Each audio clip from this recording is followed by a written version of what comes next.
Hi there crafters, thanks for popping in and checking out this video. It is Louise here and I am taking on the Scrapbookers Journal Mood Board Challenge.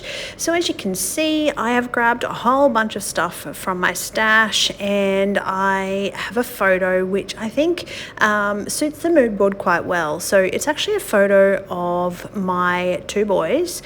In case you are not aware, they are actually twins. Very different though, and obviously non-identical, but they tend to be of an age where they're not that they're not fond of each other, but they don't show that sort of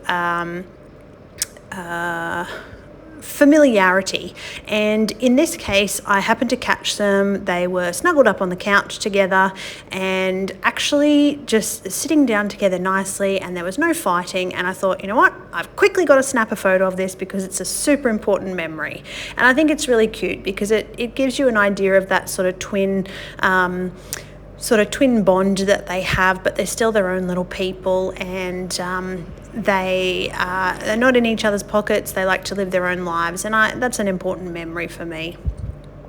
Alrighty, so what I'm doing in the background here is I'm just building a cluster first. So I need to make sure that I've got my sort of triangle points of interest, and I tried really hard to use that piece of textured cloth. I don't know what you'd call it. It's not really cloth, but look, it's a great piece, and I don't know what it was. I just could not get it to fit. You'll see I've fiddled around with it. I've kept it to the side. I thought, no, I'll build a cluster here and I'll come back to it. Yeah, it still didn't make it onto the page. I don't know what it is about it. It just did not fit with what I had going on here. So I end up leaving it off, and I build this sort of area of interest relating to the photo. I've got this circular piece, which again, I struggled a little bit to find a place for. And I think that's because I had some really sort of square elements. I needed to add those extra pieces in there to draw the eye and get away from that sort of square or harsh edges that I've going on. Now, these are some really old pieces. They are from a Coco Vanilla Studio early collection. I can't even remember the name of it, but it was one of their really boy type collections, and I have stashed them and they are sitting there, and it was time to get them used. So I am not necessarily calling this a stash busting layout, but I really do like how I am getting to use probably a few pieces that I may not use all the time. All right, I'm really happy with this cluster. I love how it looks, but I needed something in my background. And so I put the layout aside and had a bit of a think about it, went back to the mood board, and there's this stack of rocks. And with the rocks, I felt like I had a stencil somewhere in my stash that would actually kind of mimic that on the back of a layout in a background. So you can see this stencil that I've pulled. It's an old Papercraft one, so it has been in the stash for a really long time. But for a mood board, that's really what you're looking for, is just something that has attracted your attention, something that can inspire you when you're creating a layout. It could be just the colors. So in this case, yes, I've used the colors, which is quite masculine, very neutral colors in that sort of grey kind of palette. And then the stencil in terms of the shape, and the actual photo that I've chosen being about sort of mindfulness and in just enjoying the moment.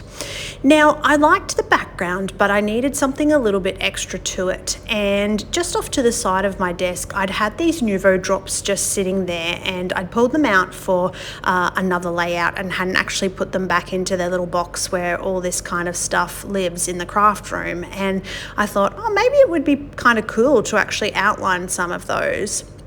And so I start off with just a plain black outline, and I do like this, but it loses some of its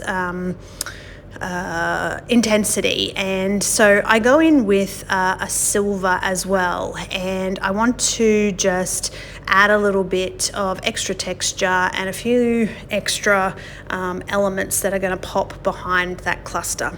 Now, I will often add my journaling when I'm planning the layout, so when I'm building the cluster, but in this case I didn't, and so the journaling was a bit of an afterthought, and I had to overlap it on this cut apart piece that I'd tucked into the layout.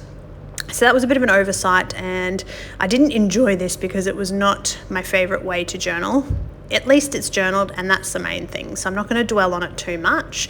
But essentially I just want to add a few more little stickers, bits and pieces. You'll have noted if you've watched any of my videos that I like to tacky glue things down as a standard just to help the longevity of the layout. But because I'm also going over a mixed media background, that tacky glue will help stick to those Nuvo drops and the textured elements.